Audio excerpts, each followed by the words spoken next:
suis passé d'une entreprise de 700 personnes à moi seul dans un bureau de 20 mètres carrés. Le choc a été brutal, c'est clair. Aujourd'hui, cette holding qui s'appelle ASK Capital gère 4 entreprises, 300 employés à peu près, essentiellement au Maroc, mais avec des activités africaines. J'ai toujours eu un amour profond pour mon pays, une envie de contribuer. Aujourd'hui, on reçoit Mehdi Tiazi. Après avoir été le CEO de Saham Assurance, il rachète et développe plusieurs entreprises. Il est aujourd'hui à la tête de Cover Edge, qui opère dans 40 pays. Je crois beaucoup en notre continent. On est dans une phase où les grands groupes internationaux se désintéressent de l'Afrique et pour nous, c'est des opportunités. Et notre stratégie est de continuer à nous développer en Afrique. Mehdi Tiazi est aussi le vice-président général de la CGEM. Dans cet épisode, on parle des grands défis des entreprises marocaines aujourd'hui. On revient sur son parcours et il nous donne ses conseils pour ceux qui veulent entreprendre au Maroc et en Afrique. Actuellement, il y a le défi de l'emploi, la priorité actuelle. Je pense que ma manière de contribuer, c'est à travers le patronat parce que l'impact est fort. C'est quoi tes conseils pour quelqu'un qui se lance ou qui est en train de se lancer ? Pour moi, le point principal, c'est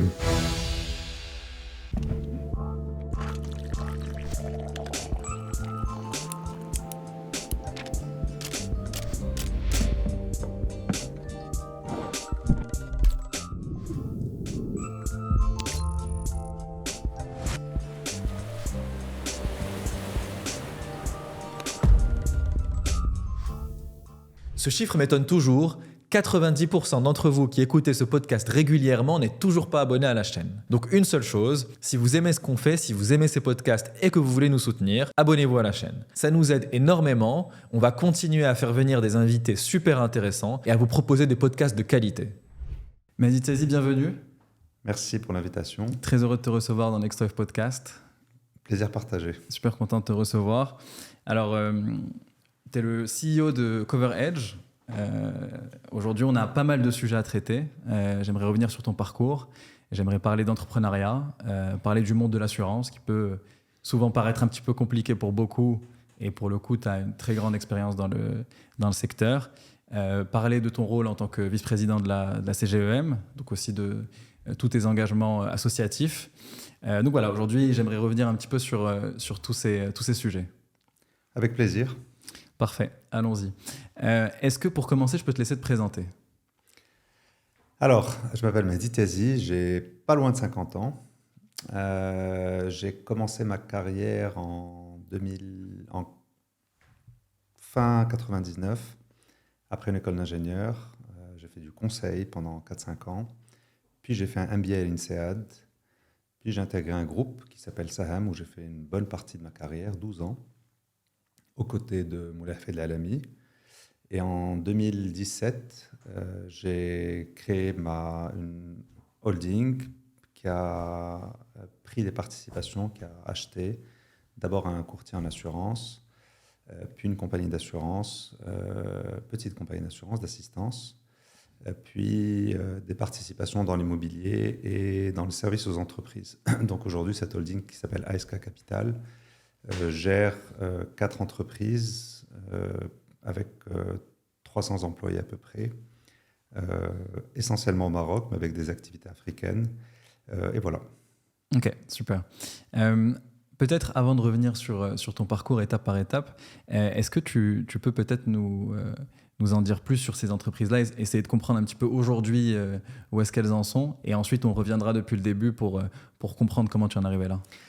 Alors, quand j'ai commencé en 2017, à titre personnel, enfin seul, en tant qu'entrepreneur, j'ai acheté un courtier qui s'appelait Bellassure, qui était un des courtiers que je considérais être celui qui avait une des meilleures réputations sur le marché.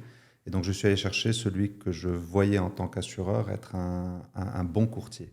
Avec une taille raisonnable, c'était disons, le 10e environ courtier du marché marocain. En 2019, une société, j'ai ouvert le capital au leader mondial du courtage qui s'appelle Marsh McLennan. Et donc cette société, Marsh, est rentrée dans le capital de Bellassure et depuis on en a fait une belle histoire puisque l'entreprise entre 2017 et aujourd'hui a multiplié son chiffre par quasiment 10. Son nombre d'employés par 5 ou 6. Et donc, c'est un bel opérateur du monde du courtage et du conseil aux entreprises au Maroc. Sous le nom aujourd'hui de Marsh. Sous le nom de Marsh Morocco. Marsh Morocco, ok. Et puis tu voulais que je te parle des autres. Avec plaisir des autres. pour Ensuite, avoir- en 2022, ASK Capital a racheté une compagnie qui s'appelait AXA Assistance, qui appartenait au groupe AXA et qui était un des opérateurs de l'assistance, donc de l'assurance voyage, de l'assistance aux personnes et de l'assistance automobile sur le marché marocain. On a racheté cette entreprise qui depuis a changé de nom, est devenue CoverEdge depuis peu. Et puis on l'a considérablement développé, beaucoup sur le continent africain, puisqu'aujourd'hui on opère dans près d'une quarantaine de pays en Afrique, toujours dans l'assistance, dans l'assurance voyage et dans la micro-assurance, avec un volet réassurance qui a aussi démarré assez récemment.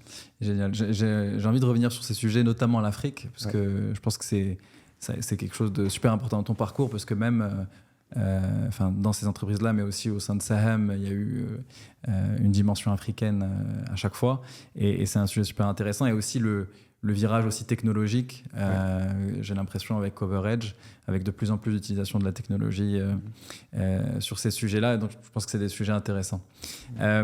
Si ça te va, j'aimerais bien qu'on revienne depuis le début pour avoir un petit peu comprendre un peu ton parcours. Qui était Mehdi Tziazi à 18 ans Quel était ton contexte et quelles études tu as choisi de faire à l'époque? Ah oui, là on remonte loin. Donc à 18 ans, écoute, les valeurs qui m'ont drivé sont d'abord des valeurs de famille, qui sont pour moi très importantes. C'est des valeurs de compétitivité, de combativité. J'étais très, très drivé par le sport très tôt.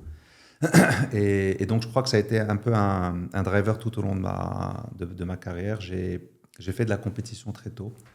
Et ce sens de la compétition faire est resté, m'a suivi un peu partout, tout au long de ma carrière. Donc, je pense qu'à 18 ans, j'étais ça. J'étais très compétitif, très plutôt bon élève. Très sportif. Assez compétiteur, assez sportif. Et avec une envie de gagner. Une envie de réaliser, de faire des choses. Okay. Ça, c'est à 18 ans. Donc ensuite, quelles études tu as choisi de faire Ensuite, j'ai fait des études d'ingénieur en télécom. J'ai travaillé en Europe pendant 4 ans. Et puis à un moment, j'ai senti qu'il y avait besoin de compléter ça par une composante plus financière. Et puis aussi, et puis on écoute, on entend ce qui se passe autour. Et des collègues, je travaillais dans une entreprise qui s'appelle KPMG Consulting. Ouais. Et des amis et collègues m'ont dit à ce moment-là, il faut que tu fasses l'INSEAD, c'est super. Et donc j'ai décidé de rentrer et d'appliquer pour l'INSEAD que j'ai eu en 2003. Et c'était après avoir travaillé quelques années en conseil, c'est ça? Alors j'avais même lancé l'entreprise à l'époque. Ok. Après KPMG oui, juste après KPMG, donc entre les deux, okay. Avec un grand ami, qui est mon ami proche jusqu'à aujourd'hui. Et l'entreprise est une très belle réussite depuis, mais je n'en fais pas partie depuis un bon moment, qui s'appelle Outsourcia. Et donc on avait créé ça avec Youssef Chreibi en fin 2002, début 2003. Donc c'était entre KPMG et l'INSEAD. Et c'était une de mes premières aventures entrepreneuriales. Ok. Et alors ça, donc tu quittes KPMG en sachant déjà que tu allais entreprendre, en créant Outsourcia. Comment ça s'est passé ces années-là avant de rejoindre l'INSEAD? Comme ça se passe souvent, je pense qu'on partageait la même vision, en tout cas la même envie avec Youssef. Et on a vu une opportunité qui était celle de créer c'était un moment où les centres d'appel étaient un métier naissant. L'outsourcing, de façon générale, était naissant. Et puis, on avait une opportunité qui était... on avait des clients et puis il y avait des plateformes au Maroc de centres d'appel qui étaient disponibles. Donc, il y avait de la capacité installée qui était non utilisée. Et on a mixé les deux. Et on a créé Outsourcia. Ensuite, moi, j'avais fait l'INSEAD. Youssef a poursuivi cette aventure et il en a fait le succès que c'est aujourd'hui. Ok. Et pourquoi avoir décidé plutôt d'aller vers l'INSEAD et de quitter l'aventure? Parce que je sentais que j'avais besoin d'un complément, que c'était pas la fin de mon parcours, y compris scolaire. Et puis les chemins sont faits ainsi. Ouais, super intéressant. Ok. Ensuite, donc tu fais l'INSEAD. À ce moment-là, en faisant l'INSEAD, tu sais déjà que tu veux plutôt avoir des activités au Maroc ou parce que là, en lançant Outsourced, tu étais déjà rentré. C'est ça. Non, Outsourced, c'était entre les deux. D'accord. En faisant l'INSEAD, j'avais pas forcément, j'étais pas certain de rentrer, mais après, c'est cette valeur familiale qui m'a fait rentrer en premier, parce que je me suis dit que j'aurais pu continuer. J'avais des offres à Londres, à Dubaï à l'époque, à Paris. Et c'est le côté familial qui a fait la Et c'est différence. ce côté-là qui a fait la différence. Et puis ensuite, et un sens fort de l'envie de contribuer à mon pays, que j'ai toujours eu, et qui à ce moment-là m'a fait dire, entre les deux, il vaut mieux que tu rentres maintenant. Oui, je comprends. Et ok, super intéressant. Donc tu quittes l'INSEAD. Souvent, ça prépare à des parcours justement de directeur dans des grands groupes, etc. Ouais. Et tu deviens directeur du développement de Saham. Comment ça se passe? Comment tu as cette opportunité-là? Comment je l'ai pendant la séjour d'été de l'INSEAD, je croise Moulay Hafid Alami, qui à l'époque allait lancer un projet ça s'appelait un MVNO. C'était un opérateur mobile virtuel, et puis il avait besoin de travailler sur son business plan et sa stratégie. Et il m'a confié ça, et puis comme j'avais 2 mois d'été et que j'avais besoin de payer mes études, donc j'ai fait cette mission pour lui, et ça a été le lien avec le président Alami, jusqu'à qui, par la suite, à la fin de l'INSEAD, m'a dit « il faut que tu rentres » et m'a proposé ce travail-là. Donc c'était l'option que j'avais.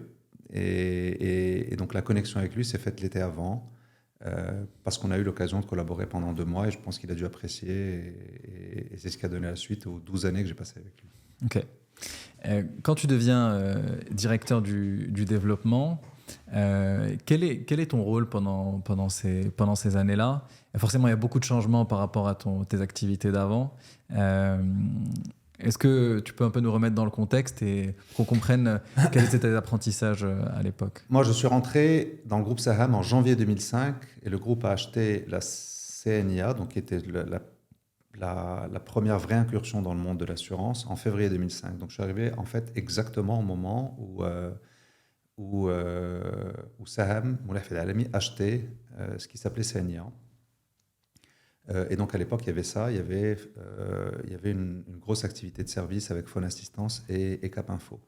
Mais le gros devenait CNIA par la taille de l'entreprise et par les enjeux financiers qui étaient en jeu. Et mon rôle a été un rôle de holding pendant un certain temps, c'est-à-dire de suivi de participation, de projets pendant 1 à 2 ans. Mais je me suis vite rendu compte que j'étais plus une personne de management de terrain, j'avais besoin de vendre, j'avais besoin de gérer. Plutôt que ça, c'était plus un rôle de stratégie au début. C'était plus un rôle stratégie, c'était très bien, okay. C'était très formateur aussi, mais je sentais que mon impact et l'impact que je voulais avoir était plus un rôle opérationnel. Et donc, assez tôt, j'ai plongé dans une filiale qui était à l'époque une des plus petites, qui s'appelait Mondial Assistance. Et j'en suis devenu le directeur commercial en 2006. D'accord. Donc un peu plus d'1 an après avoir rejoint le groupe Saham. Ok. Voilà. Et là, tu deviens directeur commercial. Tu avais déjà cette fibre un petit peu commerciale pendant tes expériences d'avant, ou c'était quelque chose de nouveau? Non, je sais pas. Je me suis découvert ça en rentrant, en fait, en commençant. Et ça donc j'ai fait 2006, j'ai fait directeur commercial, puis DG de Mondial Assistance jusqu'en 2010. Et en 2010, je suis devenu DG de CNIA, qui entre-temps avait fusionné avec Saada, donc qui était devenu CNIA Saada. Et donc j'ai occupé ce rôle. J'en suis devenu président par la suite, jusqu'en 2017, jusqu'au moment où j'ai quitté, en y ajoutant quelques fonctions liées à l'activité africaine de Saham. Ok. Tu passes 10-12 ans chez Saham jusqu'à la session à Sanlam, je pense, ou avant? Oui. À peu près. Oui. Quels étaient tes grands apprentissages pendant ces années-là? Pour moi, Moulay Hafid Alami, c'est la plus belle école, parce que c'est l'école parce que c'est quelqu'un pour qui j'ai une estime sans fin, qui a un sens du management, qui a un sens de la prise de risque, qui a un sens des valeurs qui est extrêmement fort. Et donc, travailler à ses côtés pendant tout ce temps-là a été pour moi plus que formateur, puisque ça m'a donné ça m'a construit pendant ces années-là. Et ça a construit mes convictions, ça a construit la façon dont j'appréhende le business, ça a construit ma capacité à prendre des risques. Donc en fait, tout cela n'est que d'imitation de ce que j'ai appris pendant ces 12 années. Mais plus sérieusement, ça a été c'est pour moi une excellente, ou la plus belle des écoles, parce que c'est quelqu'un d'assez exceptionnel, mais je pense qu'il n'y a pas besoin de mon témoignage pour affirmer ce que tout le monde sait déjà. Mais l'école Saham a été exceptionnelle. Et d'ailleurs, beaucoup d'autres personnes sont sorties de cette école Saham, sans en citer, parce que certains ont des fonctions.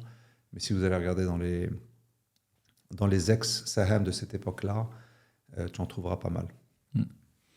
C'est super intéressant. Et alors, en 2017, tu quittes Saham. Ouais. Du coup, tu crées ASK Capital. Ouais. Et c'est à ce moment-là où tu rachètes Bellassure, c'est ça qui devient Bellassure, donc qui est une entreprise de courtage en assurance. Comment tu décides de faire ce switch parce que tu as un poste très important, tu es le CEO, le chairman et le CEO de Saham. Comment tu décides de faire ce switch-là Comment ça se passe? Pour moi, être président d'une compagnie d'assurance n'était pas une finalité. En ce qui me concerne, ça peut évidemment l'être pour d'autres personnes, mais c'était pas l'achievement final que je recherchais. Ce que je recherchais, c'était d'entreprendre, de fonder, de construire un patrimoine. Et puis j'avais passé un certain nombre d'années, donc disons que mon ego avait été très très largement nourri. J'avais pas besoin j'étais pas fou des postes de président. C'est pas ça qui me motivait ou qui me drivait. Et ce qui me drivait, c'était vraiment de créer quelque chose et de créer de la valeur. Et en même temps, j'étais conscient du fait que j'occupais un poste important, que j'étais évidemment raisonnablement bien payé, et que donc je prenais un risque important, pas simplement pour moi, mais aussi pour ma famille, parce qu'on engage tout le monde quand on part dans une aventure comme ça. Et le choc a été brutal, c'est clair, parce que je suis passé d'une entreprise de, je sais pas, 700 personnes, avec forcément avec toutes tout ce qui va autour, avec quelques milliards de dirhams de chiffre d'affaires, à moi seul dans un bureau avec personne. J'étais absolument seul dans un bureau de 20 mètres carrés. Le temps d'acheter Bellassure. Il s'est passé 6 mois entre les deux. Entre le moment où j'ai quitté Saham et le moment où j'ai acheté Bellassure, il s'est passé 6 mois. Et donc pendant 6 mois, j'étais seul dans un bureau parce que je ne voulais pas être à la maison. Et donc j'avais loué un bureau dans un immeuble qui s'appelait le Yacht. Okay. Et le bureau donnait sur un cimetière. Et j'étais seul. Et donc je me vois encore pendant cette période où je me disais... j'étais complètement excité par ce que je faisais. Et en même temps, j'étais pas certain d'avoir pris le bon choix. Mais à un moment, c'est un driver... c'est un driver interne et c'est une énergie interne qui fait qu'on fait ce qu'on fait. Et donc cette période a été très, très intéressante parce qu'en même temps, elle m'a permis de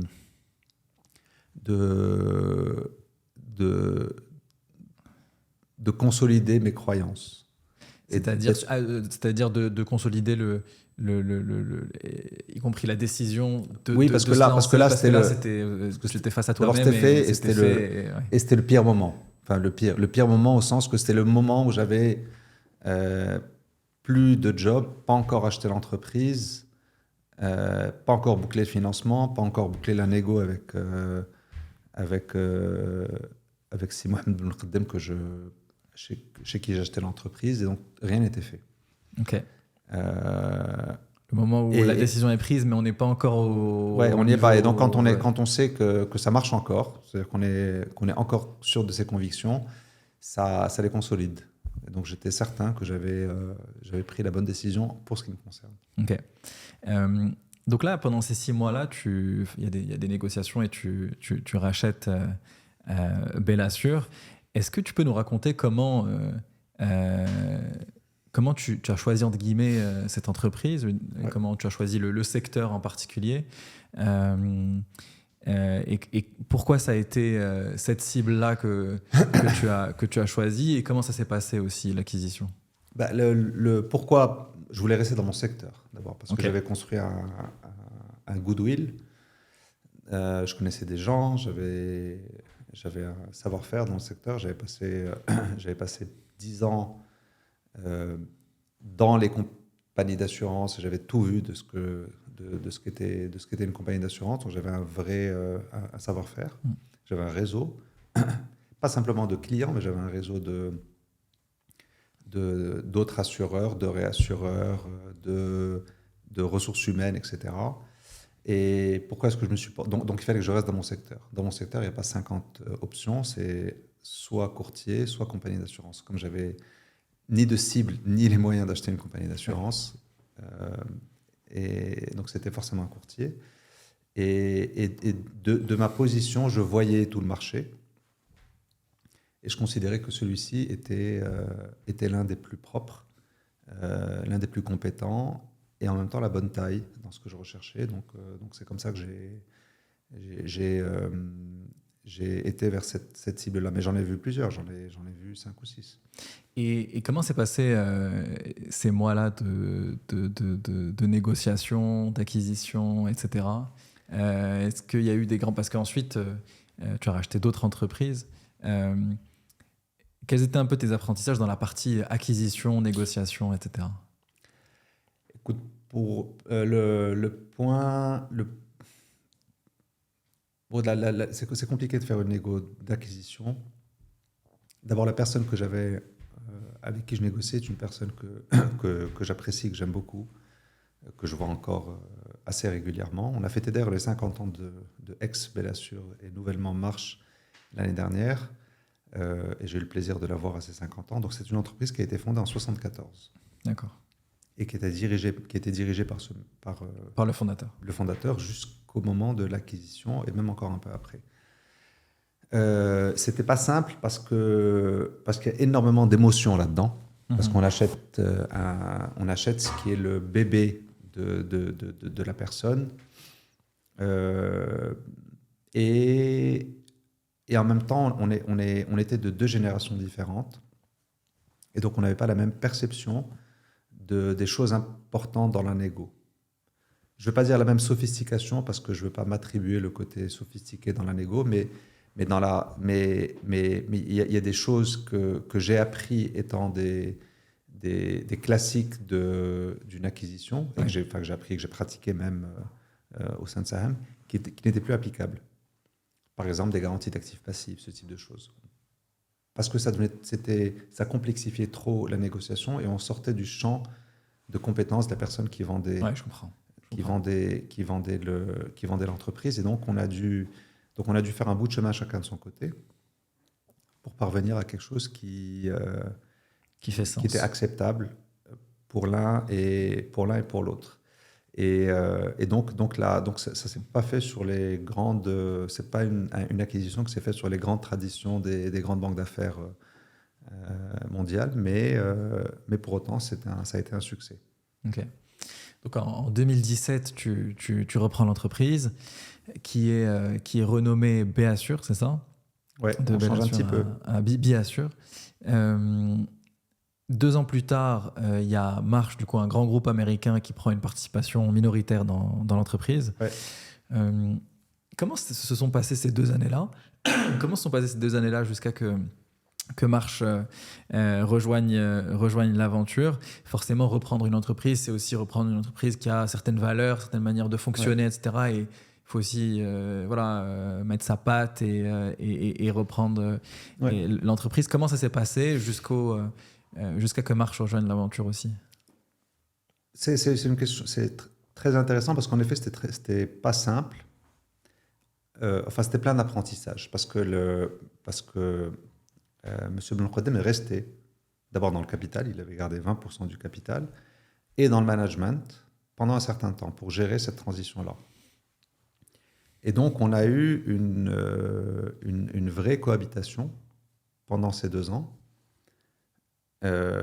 avec tout ce que ça peut impliquer, en ramenant une pièce rapportée de l'extérieur dans une entreprise où mon patrimoine est bien plus. Et donc, j'avais pris des risques. Et en même temps, il y avait un fondateur qui avait bien dirigé l'entreprise pendant 40 ans. Et donc, on avait beaucoup de choses à la fois. On avait des différences de style, des différences de vision sur ce que devait être l'entreprise. Et n'oublions pas qu'il était encore actionnaire. Sans que je n'ai de poudre dessus, de colle dessus. Une différence sur le type de personnes qu'il fallait aller chercher. Moi, j'avais par exemple en tête d'aller chercher les meilleurs sur le marché, même si l'entreprise n'en avait pas encore les moyens, parce que ma conviction était qu'en ayant les meilleurs, on accélérait le développement. Ce n'était pas nécessairement la vision du fondateur. Et donc, on a eu des divergences de style qu'on a gérées en parfaite intelligence pendant ces 2 années-là. Et en parallèle, je cherchais la bonne façon de faire pour développer l'entreprise. Et pour moi, il y avait 2 axes. Soit je trouvais parce qu'on ne peut pas être... Je pensais ma conviction était qu'on ne pouvait pas être courtier classique sur un marché où il y a 2500 intermédiaires et faire tout comme tout le monde. Donc, il fallait trouver un angle. Et l'angle, c'était soit je trouvais un grand groupe international qui rentrait avec moi dans le capital et qui apportait et de l'image, et du savoir-faire, et du réseau, et du client. Et là, j'avais un axe. Soit je faisais du buy and build, soit je levais des fonds et j'achetais et consolidais. Et là, il fallait faire entrer un fonds d'investissement probablement pour acheter d'autres acteurs. C'était l'un ou l'autre. Il n'y avait pas 50 grands courtiers internationaux qui pouvaient rentrer. C'était Marsh ou 2 ou 3 autres. Ok. Et en fait, parce que c'était ceux qui allaient apporter cette marque, justement, ce savoir-faire. Okay. Et en fait, on a eu tout le monde. On a eu Marsh et d'autres, qui n'est pas nécessaire de citer. Et finalement, on a porté notre choix sur Marsh. Donc, au moment où Marsh est rentré, ils ont pris ils ont racheté la participation, les 20% de M. Benouradem, qui à ce moment-là est sorti complètement. D'accord. Et une petite partie chez moi. Ok. Qu'est-ce que ça a apporté d'avoir un grand groupe au capital? Ça apporte forcément une marque, etc. Mais voilà, qu'est-ce que ça a changé et qu'est-ce que ça a apporté ensuite? Ça apporte du savoir-faire, ça apporte parce qu'on est dans un métier plus complexe qu'il n'en a l'air. Enfin, on est dans un métier très complexe, sauf qu'il peut aussi être fait de manière très très simple.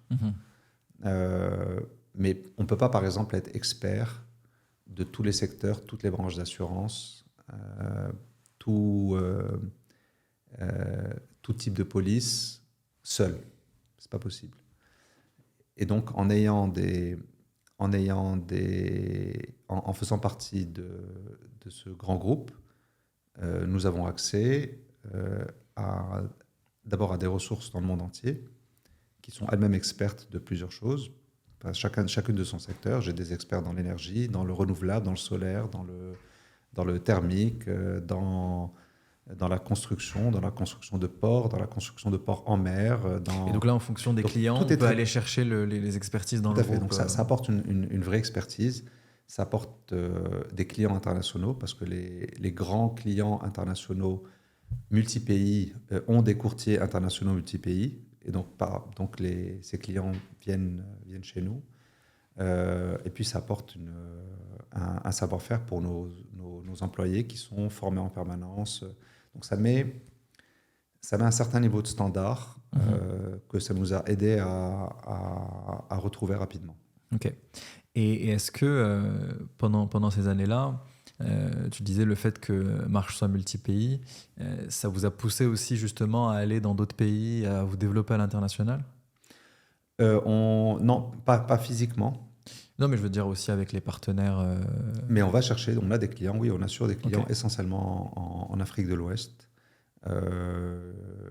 qui sont chez nous aujourd'hui, notamment des groupes marocains qui opèrent qui sont multi-pays, qui sont couverts à travers nous depuis le Maroc. Ok. En 2022, je crois que Marsh achète en tout cas une participation majoritaire dans l'entreprise. Ouais. Pourquoi ce choix? J'avais vu et tu le disais juste avant, que le chiffre d'affaires avait été multiplié, la taille de l'équipe, etc. Donc, ça veut dire que ça a très bien fonctionné. Mais voilà, pourquoi ce choix et comment ça s'est passé à ce moment-là? Ce choix était défini et arrêté dès le départ. Ok. Ça se faisait en 2 temps. Et nous restons, en gardant à peu près un tiers du capital, nous restons managers de l'entreprise. Mais c'était le choix dès le départ. Ok. En parallèle de ça, en 2022, vous rachetez, pour le coup, donc tout à l'heure tu disais il y avait 2 choix, soit un courtier, soit une compagnie d'assurance. Et là, pour le coup, c'était une compagnie d'assurance, donc AXA Assistance Maroc. Est-ce que tu peux nous raconter cette acquisition-là? Alors ça, j'ai un ami qui fait partie que je connais depuis un certain temps, qui est un des dirigeants d'AXA Assistance, que je voyais assez régulièrement. Et chaque fois que je le voyais, je lui disais, un jour, il faudra que tu me vendes cette entreprise parce que c'est trop petit pour vous. Et de toute façon, vous ne savez pas la gérer. Et donc, il vaut mieux que, si vous le faites un jour, pense à moi. Et puis, un jour, j'apprends par le marché que l'entreprise est en cours de cession, pas à moi malheureusement. Et donc, je le rappelle, il me dit, écoute, oui, on est en train de négocier avec un autre groupe, mais parce que toi, tu es trop petit et tu n'es pas assez crédible pour... Ils avançaient déjà avec quelqu'un d'autre. Avec quelqu'un d'autre. Tu n'es pas assez crédible pour qu'on puisse te vendre. Donc, je me dis, bon, tant pis, du coup, il est parti, mais je lui dis quand même, si la transaction ne se fait pas avec les autres, rappelle-moi. Et puis, il m'appelle un jour en me disant, la transaction ne s'est pas faite avec les autres, tu as 3 semaines pour me faire une offre. Donc, j'avais ni les moyens, ni... j'avais rien de... Mais on lui a quand même fait une offre en 3 semaines. Ça, c'était en novembre 2021. L'offre non-binding, selon les termes que tu dois connaître, est acceptée. Donc, et non engageante. Non engageante. Et on rentre en process. Et ce process a duré 3-4 mois. Alors, pour le coup, c'était... ce process était extrêmement rigoureux, cadré. Cadré parce by que là, the pour le coup, il y avait books l'expérience d'AXA. C'est ça. Et donc, on s'est dit, nous aussi, il faut qu'on se muscle un peu. Donc, on a pris des avocats dont on n'avait pas les moyens pour mettre en face d'eux et qu'on gagne en crédibilité. Et pour la faire courte, donc, on a closé 6 à 8 mois après cette acquisition en rachetant, là encore, 80% des parts d'AXA Assistance Maroc, qui est devenu Coverage. Et donc là, entre guillemets, ça change beaucoup de choses parce que pour le coup, il y a un agrément d'assurance. Ouais. Il y a une licence. Il y a une branche, un c'est une licence, mais qui est liée à la branche assistance. Donc, je ne peux pas faire d'assurance généraliste avec cette. Qui est liée à la branche assistance. Alors, pour ceux qui viennent pas, y compris moi, qui viennent pas du milieu de l'assurance, concrètement, dans ce que vous pouvez proposer à vos clients, à vos partenaires, qu'est-ce que ce switch change dans l'entreprise?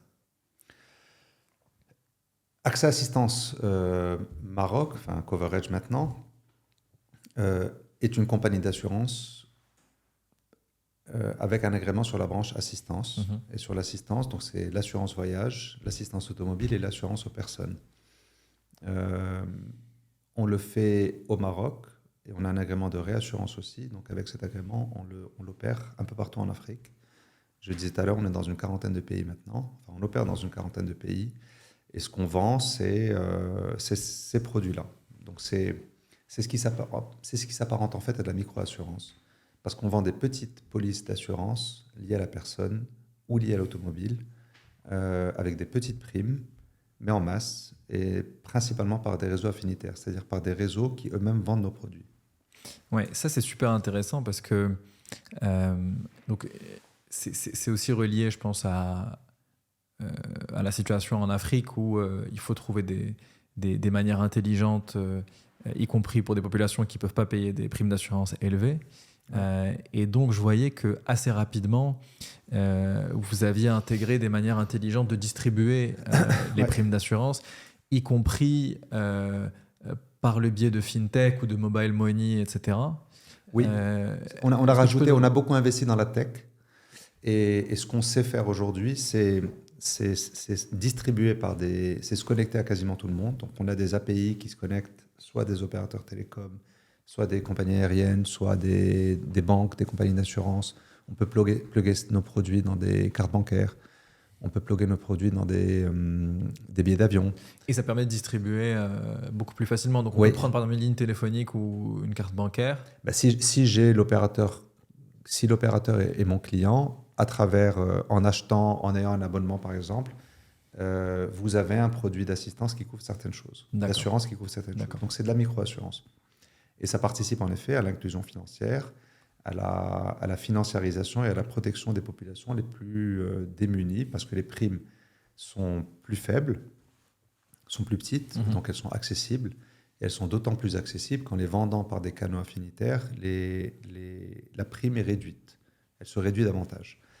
Et donc aujourd'hui, on doit avoir 6 millions d'assurés, dont une grosse moitié en dehors du Maroc, donc dans les autres pays.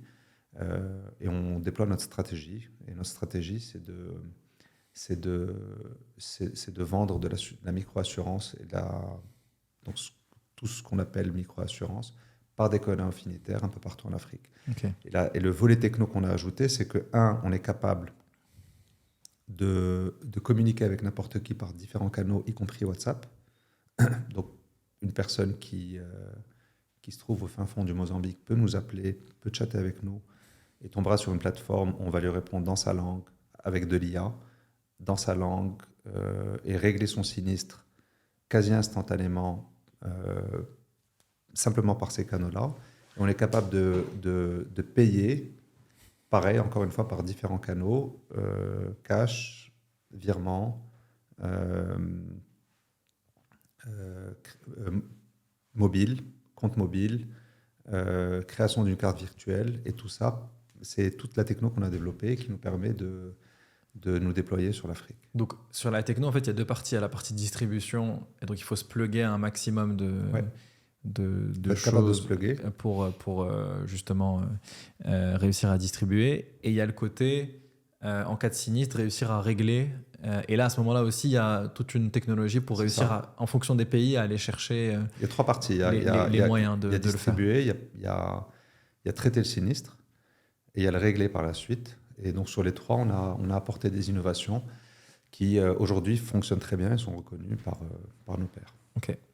Et sur ça, pour rester sur ça, je voyais que dans un article, tu disais que le taux de pénétration de l'assurance en Afrique, c'était 2%. Alors peut-être que depuis, ça a changé, mais que c'était quelque chose comme 2% contre 10% dans d'autres pays plus développés. Est-ce que c'est quelque chose qui évolue ? Est-ce que ces technologies-là permettent de bridger, entre guillemets, ce gap-là ?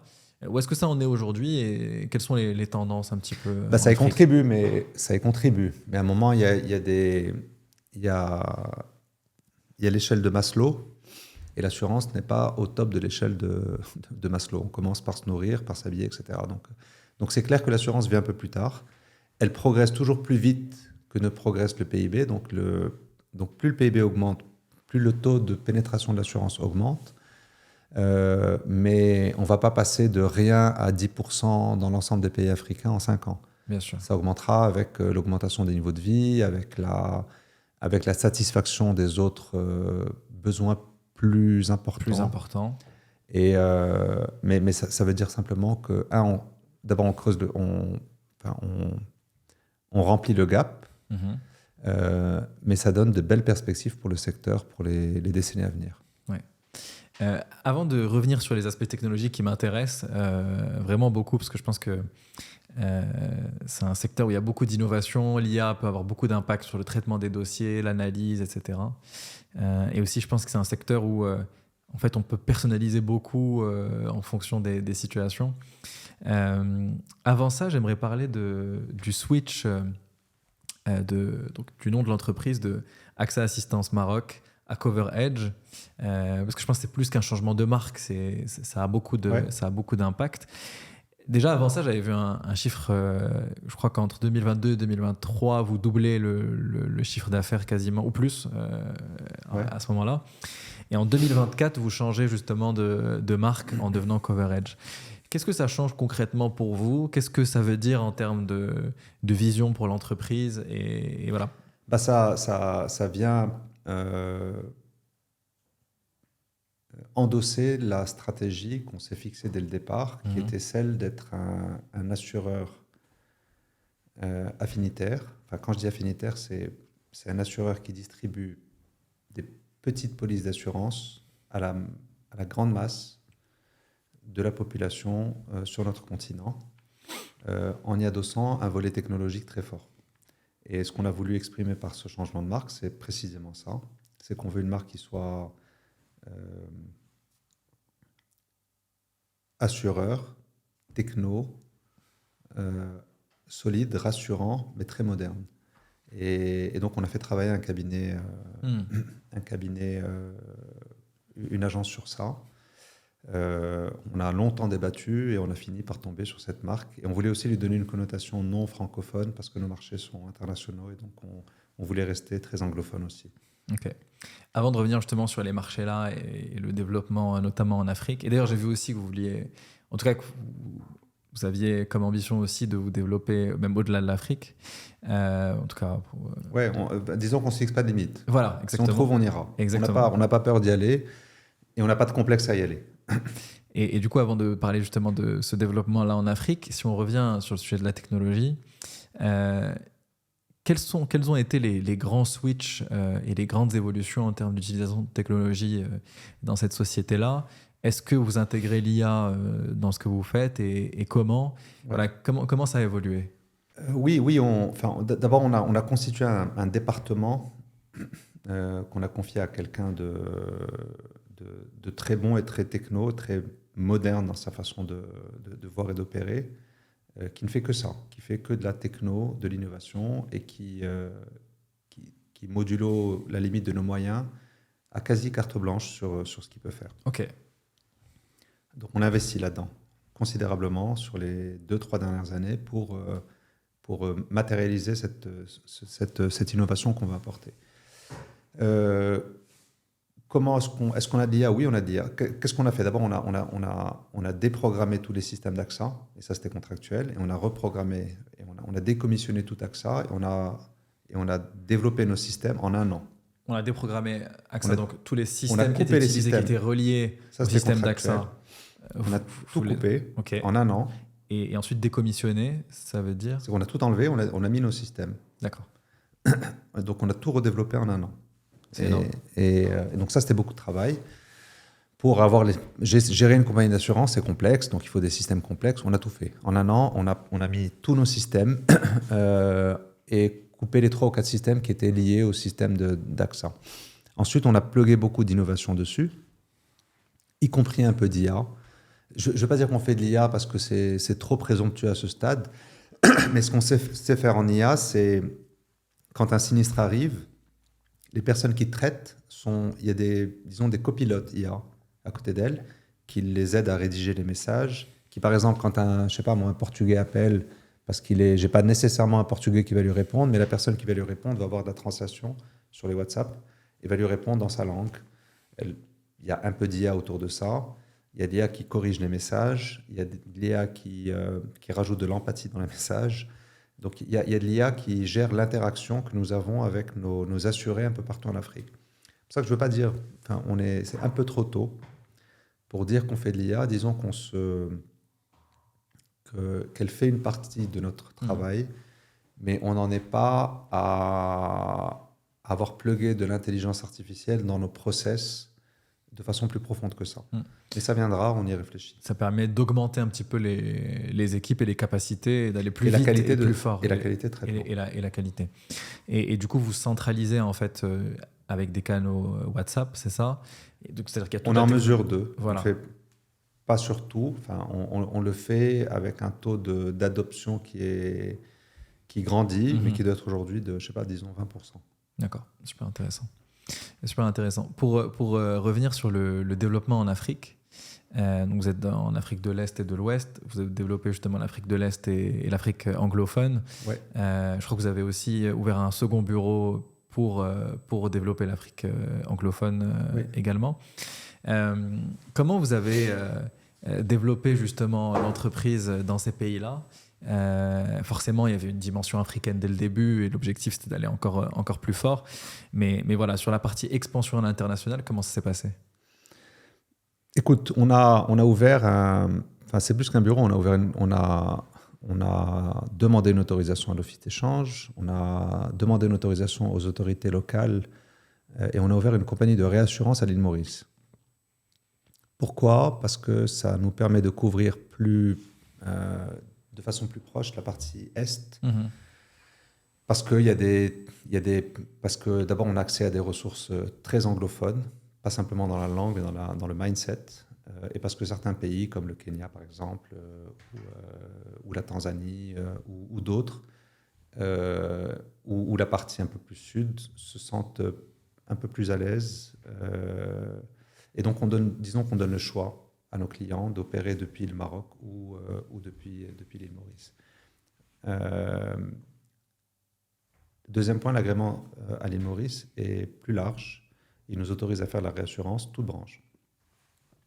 Et donc, ça nous donne une perspective qui est supérieure, et des perspectives de développement marché qui sont supérieures à ce qu'on peut faire depuis le Maroc avec l'agrément dont on dispose. Parce que là, vous faites aussi de la réassurance et vous en faites. Si on fait de la réassurance liée aux produits d'assistance, là-bas, on est capable de faire de la réassurance généraliste. En général. Parce que l'agrément c'est une question d'agrément simplement. OK. Donc, on a ouvert un peu plus qu'un bureau de représentation. On a ouvert une deuxième compagnie de réassurance à l'île Maurice et on couvre le continent à travers nos deux antennes, enfin nos deux implantations, Maroc et Maurice. Ok.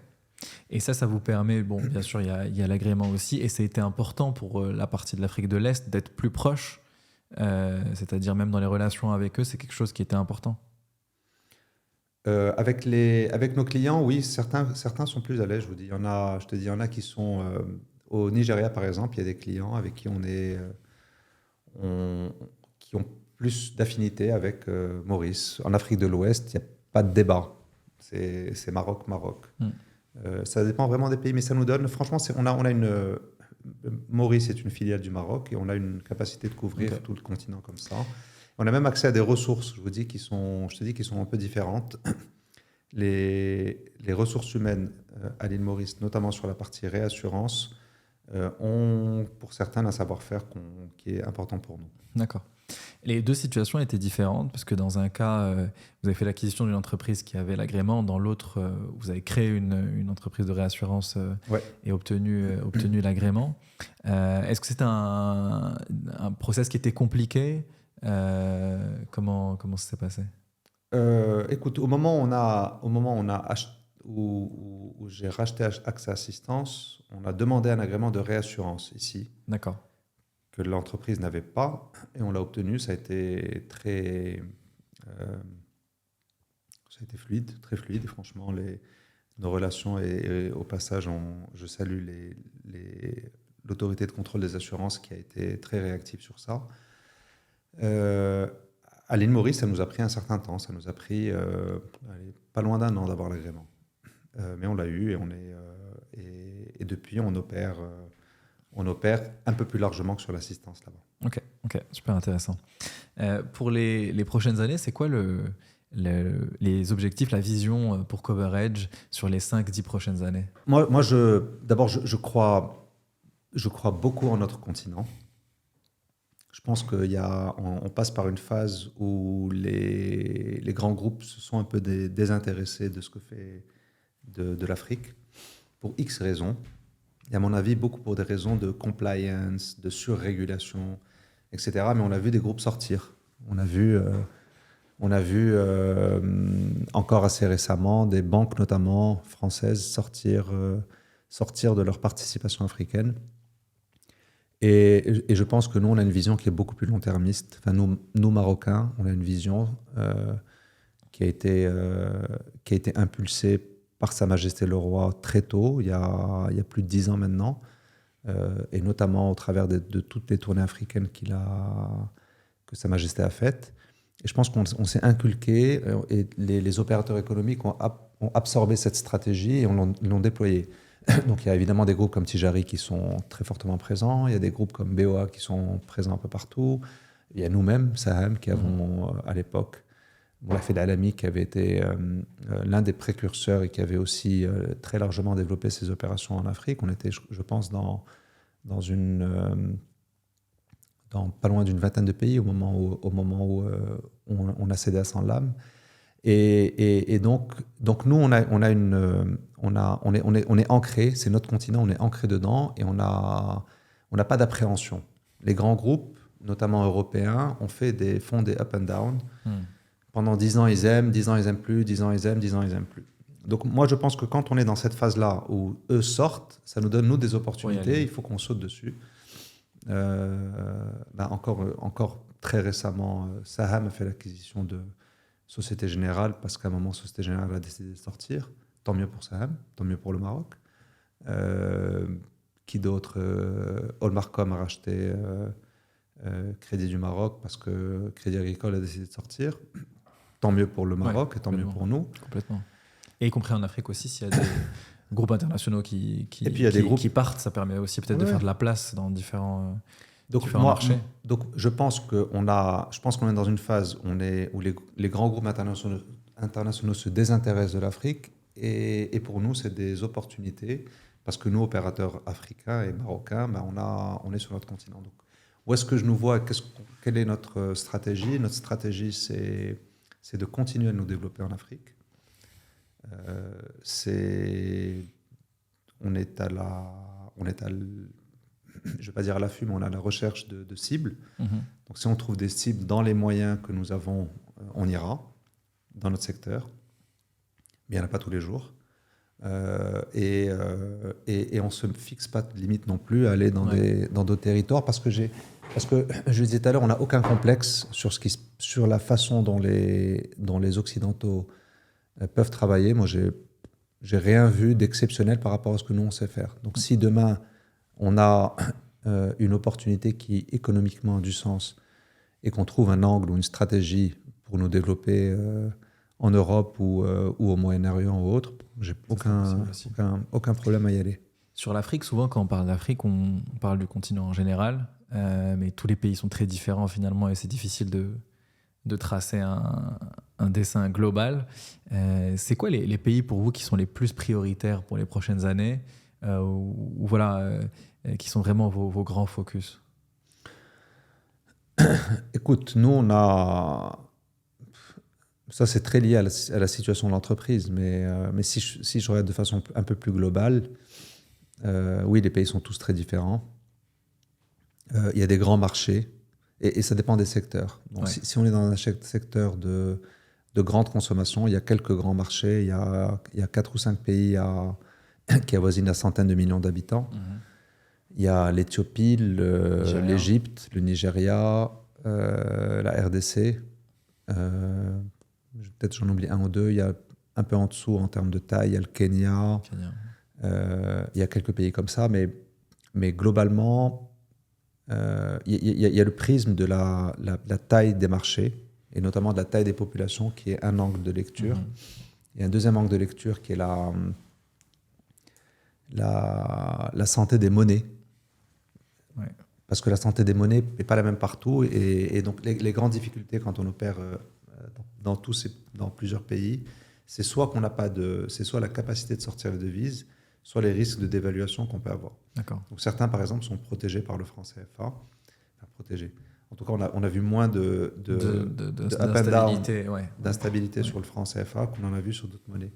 Et je me souviens, par exemple, avoir fait une négociation sur un contrat. Entre le moment où j'ai commencé la négo et le moment où j'ai fini la négo, la monnaie s'était dévaluée, avait été divisée par 2 en une négo.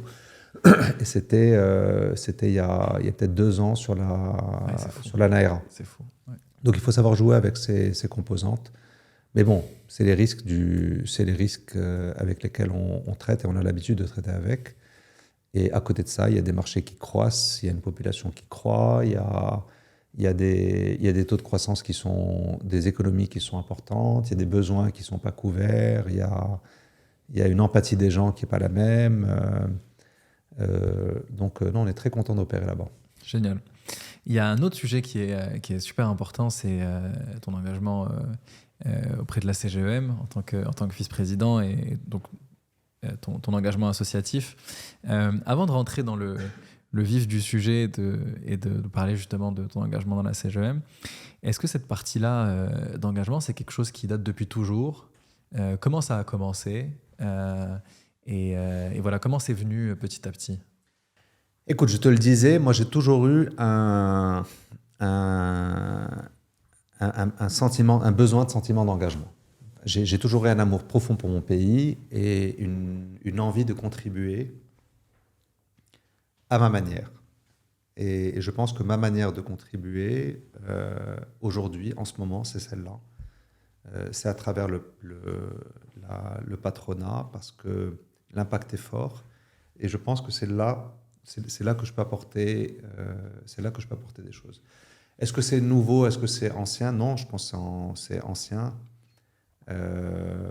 J'ai été pendant 4 ans président d'une fédération, la Fédération royale marocaine du sport pour tous, mais qui était une fédération, évidemment c'est bénévole aussi, c'était une fédération dont l'essence était de démocratiser le sport. Donc là encore, il y avait un côté beaucoup plus social qu'une fédération plus classique, comme celle qu'on peut connaître. Donc est-ce que c'est récent? Non. Est-ce que j'aime? Oui, parce que je sens que c'est ma façon de contribuer. Je le fais de façon désintéressée et avec le plus de cœur possible. Et j'essaie de faire ça au mieux de mes compétences et encore pour un an. Ok. Tu deviens vice-président de la CGEM en 2020, je crois. Donc dans un contexte assez... vice-président en 2018 et vice-président général en 2020. D'accord. Donc depuis 2018, mais déjà avant, tu étais au sein de la CGEM. Sur les dernières années, il y a eu des très grandes crises pour les entreprises. Et justement, j'ai dit depuis 2020 parce qu'il y a eu le Covid. Mais on est arrivé un mois avant le Covid. Donc c'est un contexte assez particulier. Comment vous avez géré cette période-là? Je sais que forcément, vous avez été très proche des entreprises pour réfléchir aux meilleures manières de favoriser la résilience des entreprises pendant le Covid et ensuite après, etc. Comment vous avez vécu ce moment-là? Forcément, ça a changé complètement vos plans. Oui. Écoute, c'est arrivé, le Covid est arrivé, on a été élu je crois, en février 2020, le Covid est arrivé en fin mars, je crois, 2020. Donc c'était vraiment au même moment. Ouais. Et Sa Majesté le Roi avait donné instruction de créer un CVE, c'était un comité de veille économique, au tout début. Et donc cette entité qui était composée du secteur privé, enfin du gouvernement, donc des principaux ministres concernés, de mémoire du Wali de la Banque centrale, du patronat et de quelques institutions type CNSS qui étaient très impliquées qui avaient un rôle à jouer dans cette phase-là, c'est un comité qui a été très très actif pendant les 3-4 mois du Covid, enfin les 3-4 premiers mois du Covid, et nous avons mobilisé le secteur privé pour réfléchir d'abord à quelles étaient les conséquences du Covid, pour piloter ce qui se passait, parce que ça changeait tout le temps, et pour jouer le liant d'abord jouer le liant entre le gouvernement et le secteur privé, mais aussi pour être force de proposition et donner des idées aux décideurs dans cette phase qui était très compliquée. Et on a travaillé franchement jour et nuit pendant 3-4 mois. C'était une période folle. Quand on repense à ce qui s'est passé, c'était fou. Mais il y avait un challenge par jour. Il y avait des gens qui n'étaient pas payés, il y avait des secteurs qui étaient... Il y avait tout le temps des choses à faire et il fallait trouver des solutions au fur et à mesure. C'était fou. Mais ça paraît loin maintenant. Oui, bien sûr, ça fait déjà 5 ans. Ouais. Sur ces 5 années, justement, depuis 2020, c'était quoi les principaux travaux, les principaux dossiers sur lesquels vous avez travaillé à la CGEM et qui étaient vraiment importants sur cette période-là? Bon, il y en a eu beaucoup. Le Covid a été sans conteste le plus important, et ça a été long. Ça n'a pas duré que 3 mois, ça a duré beaucoup plus longtemps que ça. Avec énormément d'interactions à tous les niveaux, tous secteurs confondus. On avait publié, d'ailleurs, je me souviens, on avait publié une étude avec toutes les recommandations du secteur privé pour cette phase-là. D'accord. Et elle a été extrêmement utile. Et beaucoup d'idées ont... C'était un livre blanc. Alors ça, c'est venu après. Ensuite, Ok. il y a eu cette... on a publié quelque temps après le livre blanc, qui était aussi multisectoriel, multidimensionnel. Mhm. Donc, qui touchait les financements, qui touchait la partie sociale, qui touchait la fiscalité, qui touchait tous les sujets qui peuvent toucher de près ou de loin aux entreprises, la formation professionnelle, etc. etc.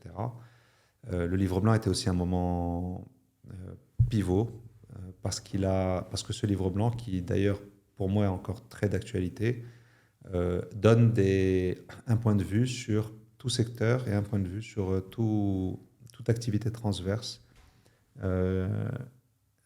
Et ça a été un recueil qui est sorti des parties prenantes de la CGM, donc des fédérations, Ok. des commissions, des membres de façon un peu plus globale, du groupe parlementaire, etc. Ensuite, dans les grands temps, il y a tous les ans la loi de finances qui est un moment clé, parce que c'est celui où, disons, une bonne partie beaucoup de décisions importantes se prennent à ce moment-là. Et la CGM joue un rôle crucial en amont, Mhm. parce qu'on commence à préparer la loi de finances très tôt. Ça commence maintenant, d'ailleurs, chez nous. Ça commence en mars pour la loi de finances 2025. On commence à avoir le recueil les remontées des fédérations, les remontées de l'ensemble de nos parties prenantes. Et ensuite, il y a toute la phase où le groupe parlementaire interagit au sein de la deuxième chambre pour défendre les positions de la CGM. Donc, il y a soit le travail amont, soit en aval une fois que le texte arrive à la deuxième D'accord. chambre pour les dépôts Donc, il y a d'amendements des réflexions avant et des propositions toutes qui nous permettent au fur et à d'apporter des mesure ajustements. pour ajuster et avoir Tout à fait. construire entre guillemets la voie commune des fédérations pour Oui. faire les propositions. Ensuite, il y a eu plusieurs temps forts. Encore récemment, il y a eu un temps fort qui était la CGM a contribué aussi avec le gouvernement sur l'étude d'emploi et sur la position de l'emploi. On a été sollicité entre-temps, et en amont, on a fait un travail très approfondi pour pouvoir apporter les données les plus précises possibles. Donc les temps, il y en a beaucoup, mais chaque année vient avec son lot de sujets d'intérêt. Oui. Pendant ces années-là, et forcément sur votre carrière aussi, vous avez été très proche de beaucoup d'entreprises, de toute taille en plus. Et là, forcément, avec votre rôle au sein de la CGEM, c'est quoi les grands défis pour vous aujourd'hui, pour les entreprises marocaines, qui vous semblent les plus importants, les plus cruciaux aujourd'hui? Oh, il y en a toujours beaucoup, mais si on prend quelques-uns des grands défis, pour moi, actuellement, il y a le défi de l'emploi qui est un défi pays, plus qu'un défi secteur privé, ou plus qu'un défi entreprise, mais qui pour moi est la priorité qui est pour le pays la priorité actuelle. Je ne fais que paraphraser le gouvernement sur ce sujet, mais c'est un défi très important, parce qu'on a une frange de notre population qui ne travaille pas. Il y a un taux de chômage qui est trop important aujourd'hui, en particulier chez les jeunes, et chez certaines classes, les femmes, beaucoup. Le taux d'activité des femmes a beaucoup baissé. Et donc, l'emploi, pour moi, est un défi fondamental sur l'année qui vient, en tout cas pour le moment. La formation professionnelle est pour moi un défi fondamental aussi. Qui est relié donc forcément au sujet de Elle est l'emploi. reliée au sujet de l'emploi, elle est liée aux grands projets qui viennent, type Coupe du Monde, type Cannes, etc. Elle est liée à beaucoup de sujets. Mais la formation professionnelle est un dispositif qui existe et qui, pour nous, secteur privé, n'est pas assez efficace. Pour nous, CGM, il n'est pas assez efficace parce que la taxe professionnelle est censée rembourser 70% des formations qu'effectuent les entreprises pour leurs employés. Aujourd'hui, ce dispositif ne sert pas assez les entreprises qui payent pour autant cette taxe de 1,5% sur les salaires. Donc la formation professionnelle, de façon générale, est un sujet important. Le financement de notre économie est un sujet important. Il y avait tout le sujet de l'investissement aussi. Oui, ça, j'y viens aussi. Le financement est un sujet important parce que le financement bancaire joue le rôle qu'il joue. L'élargissement des mécanismes de financement en particulier le renforcement du rôle que joue la bourse est un sujet qui, pour moi, est un sujet fondamental sur les années à venir. On a besoin d'avoir des mécanismes plus sophistiqués et plus diversifiés pour pouvoir financer notre économie. Donc on a les banques, peut-être qu'on peut en faire un peu plus sur ce sujet aussi. On a la bourse, on a 75 entreprises cotées aujourd'hui, ou pas loin. On a un objectif fixé à 300. Selon le nouveau modèle de développement, on en est loin. Et donc, on a besoin d'accélérer le rythme des entreprises qui entrent en bourse. Et ça, je pense que tout est relié. Enfin, tu vas aussi venir au sujet de l'investissement, mais la bourse, je pense, est aussi reliée avant à tous les financements aussi bancaires, à l'investissement aussi de capitaux privés, parce que ça prépare aussi l'entrée en bourse. Finalement, tout est relié dans la chaîne. C'est un mécanisme de financement supplémentaire qui n'est pas suffisamment utilisé aujourd'hui. Le private equity, pareil, il se développe, mais il mériterait de se développer davantage. On a, là encore, Sa Majesté le Roi a initié le fonds Mohamed VI, qui doit avoir une capacité d'investissement qui est importante, parce que il est abondé à hauteur de 15 milliards de dirhams par l'État, le double par le privé, donc ça fait 45. Donc si on rajoute de l'endettement sur ça, ça donne une capacité ou une taille d'investissement d'environ 120 milliards, de financement d'environ 120 milliards, donc c'est important. Donc là aussi, sur le financement, le private equity a un rôle important à jouer. Puis après, on peut chercher des mécanismes un peu plus exotiques, mais plus innovants, type crowdfunding, etc., qui peuvent aussi jouer un certain rôle. Mais le financement est, pour moi, un paquet important dans ce dont on a besoin dans les priorités, en tout cas, de notre économie. Après, il y en a d'autres. Il y a l'investissement. Tu parlais de l'investissement, c'est aussi un sujet très important parce qu'on a aujourd'hui un financement qui est largement porté par les institutions publiques soit par l'État, soit par les entreprises publiques. Et le privé investit pour à peu près, disons un tiers de l'investissement vient du privé, 2 tiers vient du public. Le 1 tiers a un peu grossi. Il est maintenant à 40%. Et l'objectif, ce serait plutôt d'inverser la tendance, d'inverser les ratios. Le privé. Après, ça vient avec beaucoup de choses, mais la tendance est là et on est en train d'y aller. Mais ça mérite beaucoup d'attention pour que ça vienne. Alors sur ça, on est accompagné soit par la charge d'investissement qui est sortie pour les grands projets, soit par la charte pour les PME qui doit sortir incessamment. Donc elle doit arriver dans les mois à venir. Donc sur le financement, c'est un point important. Ça en fait déjà pas mal, ça fait 4 priorités. Tu en veux combien ? C'est très bien, super intéressant. Et je pense encore une fois, c'est des sujets qui sont assez reliés entre eux, mais super intéressant. Avant de finir, j'ai quelques questions de fin. C'est déjà la fin. C'est vrai que ça passe. Oui, ça passe vite. Alors d'abord, peut-être, ça fait le lien parce qu'on a parlé de différentes activités et de différents engagements avec déjà plusieurs entreprises. D'ailleurs, on n'a pas parlé de l'immobilier notamment, dont tu me parlais au début. Mais en tout cas, il y a plusieurs engagements importants, parce que quand même, des entreprises d'une certaine taille sur plusieurs pays et un engagement, disons, pour le pays au sein de la CGEM. Comment tu fais pour jongler, je ne sais pas si le mot est bon, mais en tout cas pour gérer tout ça en parallèle et t'organiser vraiment simplement pour gérer tous ces engagements-là? Écoute, il y a... faut avoir le sens des priorités, je pense. Donc ça me prend beaucoup de temps de faire ce que je fais actuellement. Mais je pense qu'il faut avoir le sens des priorités et ne pas les perdre de vue. Par exemple, pour moi, le sport est important. Et je ne fais pas de compromis sur le sport, même si j'ai des activités autres. Et c'est en ce sens que je pense que les priorités sont importantes. Donc si j'ai une activité, si j'ai un vrai sujet lourd à gérer sur mon business que je ne peux faire, qu'il n'y a que moi qui peux faire, j'irai le faire. Et donc j'essaie de ne pas perdre le sens des priorités. Et deuxième point, je délègue beaucoup en m'étant entouré de personnes en qui j'ai entièrement confiance. Et donc, je pense, sans fanfaronner, avoir des gens extrêmement compétents et de grande qualité dans les postes, dans les 4-5 postes importants dans mes entreprises. Et j'essaye de cultiver ça en allant chercher les meilleurs, en m'assurant qu'ils sont traités au mieux, qu'ils ont eux-mêmes qui sont at stake, donc qui ont une participation dans ce que nous faisons. Ok.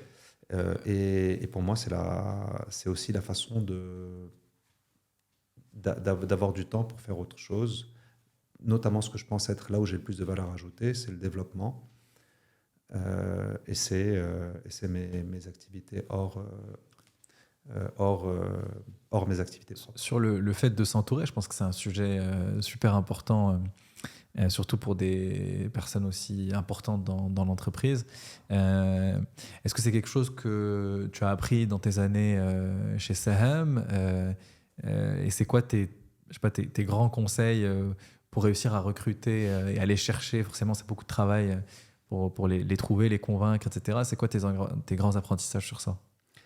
Est-ce que ça vient de mon temps Saham? Oui, clairement, ça fait partie de mes grands takeaways de mon temps Saham.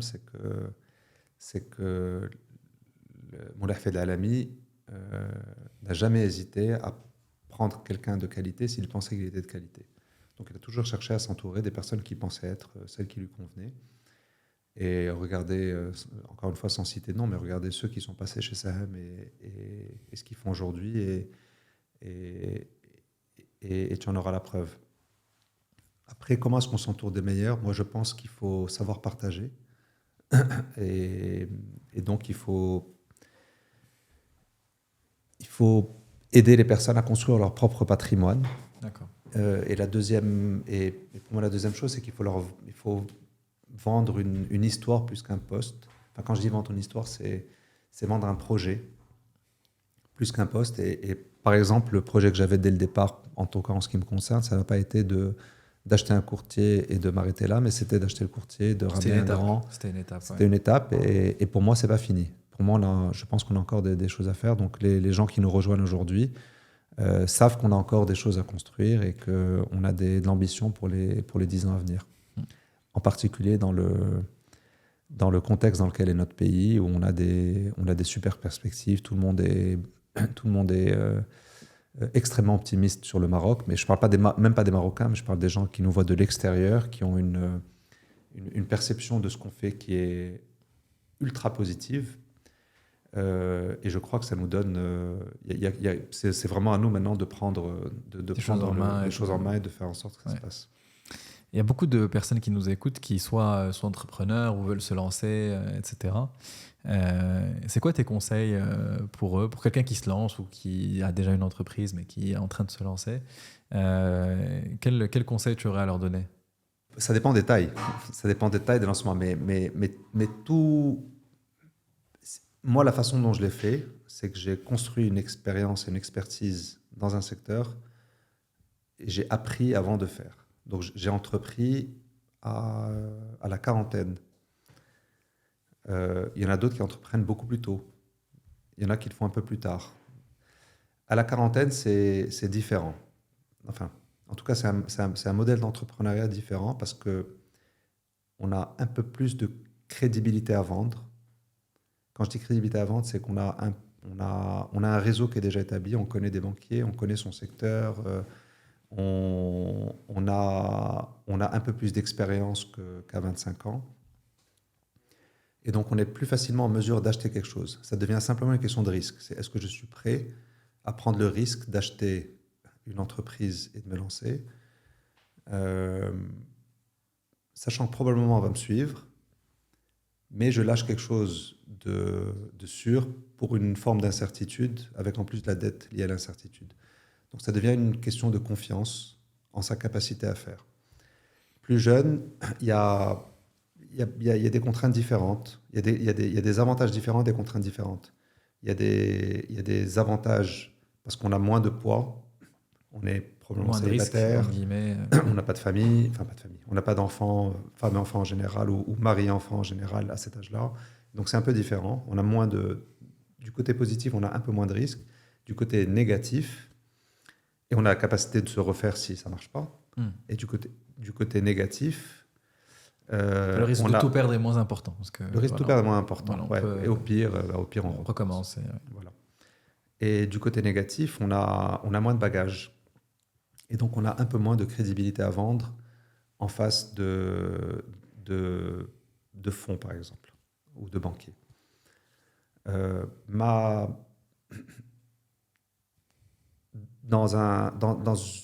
D'un côté ou de l'autre, pour moi, le point principal, c'est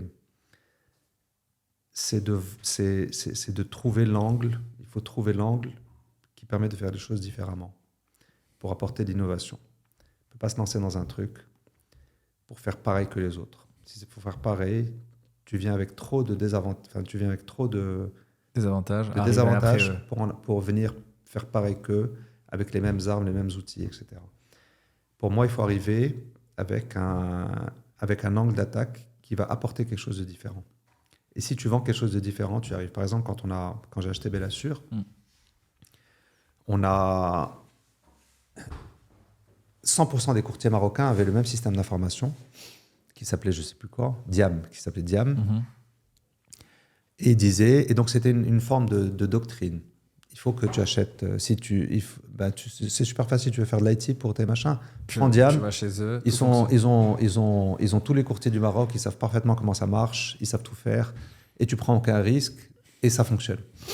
Nous, on a fait exactement le contraire. Nous, on est allé, moi, j'ai enlevé, Diam était dans la boîte que j'ai achetée, j'ai enlevé Diam, et j'ai plugué à l'époque un système, c'était en 2019, qui s'appelait Salesforce, qui existe encore maintenant, sauf qu'on l'a mis pour toute l'entreprise. Et donc, c'est devenu notre argument de vente numéro 1. Nous, on disait, avec nous, vous avez accès à 100% d'informations, vous voyez tout ce qui se passe. Parce qu'il y avait plein de choses qui n'étaient pas possibles avec parce que l'autre n'était pas possible, il était dans une situation de monopole total, il n'avait plus envie d'investir, voilà, ça fonctionnait. Nous, on a fait exactement l'inverse. Donc, on était les seuls à avoir un système qui était complètement différent. Et donc, on vendait cette innovation et ça nous a suivis ça nous a permis de nous différencier pendant 2-3 ans.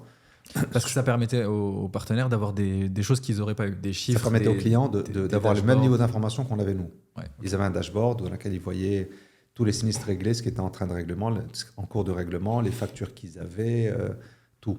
Ouais. Et donc, notre angle, c'était celui-là. Après, évidemment, les concurrents te rattrapent. Parce qu'ils se disent, il a fait un truc pas mal. Ouais. Et donc, ils nous ont rattrapés. Le temps qu'ils nous rattrapent, on était devenu Marche. On était en Marche, on avait un autre truc à vendre. On disait, nous, on est numéro 1 mondial, on a de l'expertise, on a une force de frappe, on a de l'IT, etc. Donc, pour moi, pour revenir à ta question, je pense que mon principal conseil, c'est qu'à chaque fois que tu fais quelque chose, en dehors du fait qu'il faut bien le faire, il faut le faire avec un angle de vue qui soit différent de ce que font les autres. Pareil sur Coverage, on est arrivé, il fallait on a plugué beaucoup d'IT. On a plugué une marque qui est complètement dissonante par rapport à une marque classique de compagnie d'assurance. Et donc, on a apporté un code et une innovation qui sont pas ce que les gens ont l'habitude de voir. Donc, à minimum, on suscite l'intérêt. Ok, super intéressant. Tu as parlé plusieurs fois de sport pendant notre échange. Je pense que c'est quelque chose de très important pour toi. Qu'est-ce que ça t'apporte? Quel sport tu fais aussi? Et qu'est-ce que ça t'apporte et quelle importance ça a dans ta vie? Moi, j'ai fait de tout. J'ai fait des sports de raquettes, j'ai fait du tennis en étant plus jeune, j'ai fait des marathons, j'ai fait des triathlons, j'ai vraiment fait de tout pendant longtemps. Et là, je m'astreins comme discipline de faire le temps nécessaire, le sport nécessaire, donc à minima 1 heure, 5 à 6 fois par semaine. Ouais, ok. Pourquoi? Parce que ça fait partie de mon équilibre, mais je pense que chacun le trouve à sa manière. Moi, je trouve de cette façon-là. Donc, peu importe quel sport, mais l'essentiel, c'est de faire un truc, pour moi en tout cas. Ok.